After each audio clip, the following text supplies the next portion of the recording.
This European cricket event is proudly brought to you by HCL Software, Rado, 1xBet and Victorinox.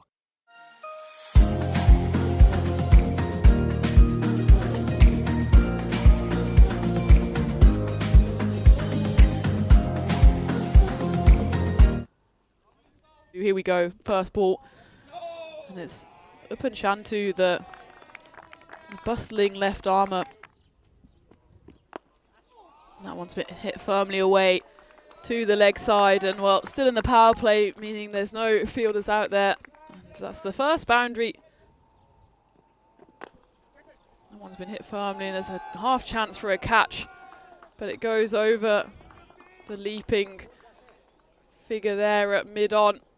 That's the first boundary of the third over. It's Shantu who's come on for his second over, and that's just... That one's been hit high in the air. It's a chance. There's three fielders converging underneath it. One of them's got to take it. And they crash into each other. And well, the important thing is that the wicket's fallen, but more importantly, hopefully these two fielders are okay. You can see that Jeremy Martins immediately clutches his left shoulder. To the ECIs, you know how destructive he can be. Well, the destruction at the moment is coming off the bat of Deshana. This one's been hit firmly away to the leg side. The chase is on there, but the ball was always going to win that despite the best efforts of the boundary rider there. Left shoulder injury. So that one's been squeezed away, and that's a lovely shot. We're spoiling you rotten here on the European Cricket Network, and well, Usman Arif is spoiling us there with an absolutely massive hit and an impressive number of wickets as well. So that one's hit away though, and that will go for 4 off the bat of Usman Arif, who's in. That's a nice shot down the ground there. The chase is on for the two fielders there. And a big dive put in, and looks like the ball is won. And as well, it's Rahul Kumar who's come on for his first bowl, and the first ball was a dot, and that second one gets hit firmly. Or less of a punishing game, as that one's punished all the way to the boundary. Deshana. Well, at that point, there wasn't any women's cricket. Right. Women's cricket only a kind of... That is a massive... Well, there's a big appeal here, and it's going to be given as well. So Kruger Deshana, who, well, he hit that previous delivery for 4 through that backward point region, which he's so strong in. But the next delivery is one too many for Deshana as he has to depart. It's... Yeah, I think that's pretty much plumb, and you can see how much the appeal means to him. That's a great ball. To long on, there's a chance here for a catch. It's a good take. It's a good take by Amandeep Singh. He was the MVP, solid. He's got chests of steel, abs of steel as Amandeep Singh, as that one was in the air for a long time. But Usman Arif, as soon as he bowled that, as soon as he hit that, he knew he was in trouble. And that's a big, big wicket for Norway. And also not even know where Kit is. Chance here, and it's burst through the hands of Faf Stoneman there doing the fielding on the boundary, and you can see that's gone a long way. The soul has been taken out of that ball as that goes all the way to the rope. It's Faisal Raza here who, well, he's been there a while, 9 deliveries, just the 5 so far, but he... Yeah, we were saying on the commentary yesterday, as that one, well, they won't have to run for that one, as that's gone, well, it's hit the tree and come down. It looks like a fruit that has been dropped off the tree as well. That one has been flashed away. It's a big chase on. Seam that comes back into the attack, and especially since just 3 short of his high score of 30 in T20Is, and this time it was just a feather through, just caught the bottom of the bat there on the way through to the keeper, and Miggy Machado knew straight away he'd got his man. So that's chipped up in the air from Faisal Raza, and it should be taken comfortably on the boundary, and it is, of his batting partner Junaid Mahmood. This time he got a hold of it, but didn't quite get all of it, as well. Dancing down the pitch meant that by the time he made contact with the ball, it was low down on the bat. It does look like it's Hashu who's been given the honours. And while that first one has been dispatched to the boundary, doesn't quite go all the way. That one flashes away to backward point, and it looks like there'll be no one out there to stop that. Doesn't go quite all the way, but it does roll away for 4, and it's a much needed 4.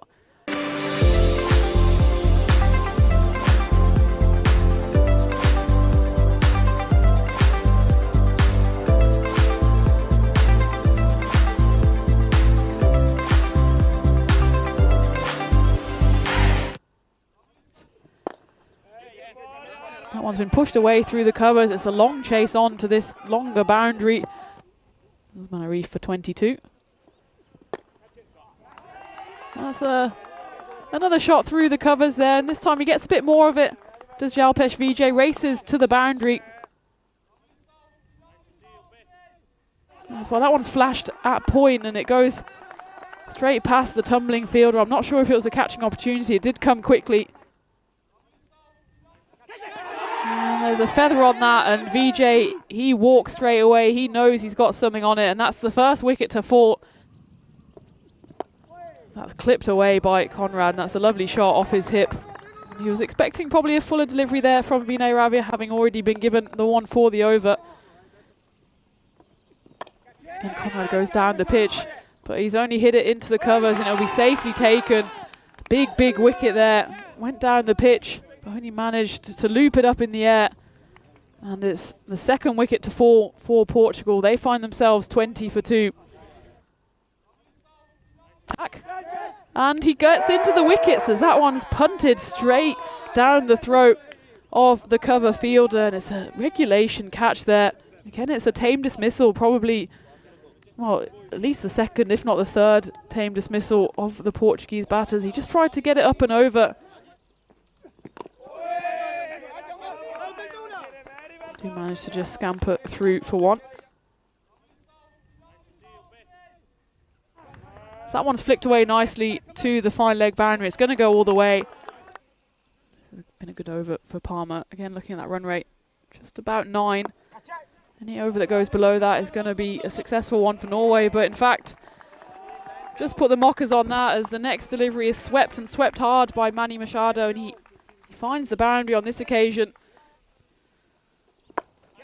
That one's been hit firmly down to cow corner, but there's a chance on here, and it's taken comfortably. It was up in the air for a long time.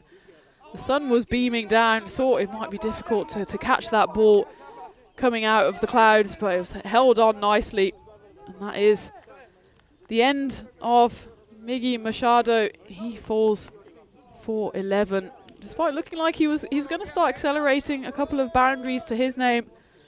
But he went for one big hit too many to succeed with, as there's a big appeal here, and the finger is raised. And I would have said my least favourite shot is the sweep shot, and that's exactly why, because the amount of times you see batters going for the big sweep, especially against a spin bowler, and it's such a high risk shot in my book. Maybe I'm just not very good at playing it. This time though, Amandeep Singh goes for the big sweep, misses it, and well, the finger is raised by umpire Naeem. I think significantly out. Also too many dots. This will at least be a 1 though. They'll look to come back, and they will come back as it's misfielded.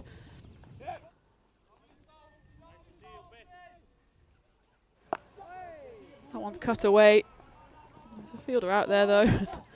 This time, no mistake made, and they're going to run for 2, and in fact, they should have stopped at the 1 as the throw comes in, and it's slightly lax running there from the Portuguese pair as the ball goes cleanly into the hands. He actually takes the time to get up, but the throw in is quick, and in the end, yeah, well short. Good call there by umpire Andy. It was a nice bit of... The sweep comes out again, and there's a chance for a catch here, and it's taken. My nemesis shot comes out again, and well, the result is the same one as Juan Henry. He holes out, going for the big sweep. You can see what he's trying to do. There is a vacant region there in mid-wicket between the two fielders, but in fact he goes too fine and picks out that one fielder there, lurking at deep square leg, slightly backward of square. As well, that's been hit far and long into the trees, and that's almost from nowhere, a massive hit off the bat. And there we go, that's going to come right my way into the commentary box. As that one's high up in the air, there's a chance this could be it. And it's taken in the outfield. I thought the keeper might take it, but in fact, despite the sun high up in the sky, thanks to the injury he sustained earlier in the first innings, this one, just one big swing too many for Rahul Kumar Hashu. And the catch was taken not entirely comfortably. You can see Hashu was disappointed with himself. I wouldn't say exactly even closer to that big total of 155. But in the end, it's Norway who take the first win in this first T20I.